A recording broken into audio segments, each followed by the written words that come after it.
বন্ধু, কোরআনের মতো কিছু সৃষ্টি করার চ্যালেঞ্জ আল্লাহ দিয়েছেন। অতএব যদি তোমরা তা না করতে পারো, আর কখনোই পারবে না, তবে সেই আগুনকে ভয় করো, যার ইন্ধন হবে মানুষ ও পাথর, যা কাফেরদের জন্য প্রস্তুত করা হয়েছে। সূরা আল বাকারা, আয়াত 24। সংক্ষিপ্ত ব্যাখ্যা: এই আয়াতটি আগের আয়াত 23 এর সাথে সম্পর্কিত। সেখানে আল্লাহ চ্যালেঞ্জ করেছিলেন, যদি কোরআন নিয়ে সন্দেহ থাকে তবে এর মতো একটি সূরা রচনা করে আনো। এখানে আল্লাহ স্পষ্ট ঘোষণা করছেন, মানুষ কখনোই এর মতো কিছু আনতে পারবে না।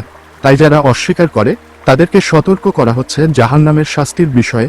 মানুষ ও পাথর ইন্ধন হওয়ার অর্থ হল জাহান্নামের আগুনের জ্বালানি হবে অবিশ্বাসীরা নিজেরাই এবং তাদের মূর্তিগুলো, যেগুলো তারা উপাসনা করত। বন্ধু, ভেবে দেখো, তুমি কি এই আগুন থেকে নিরাপদ?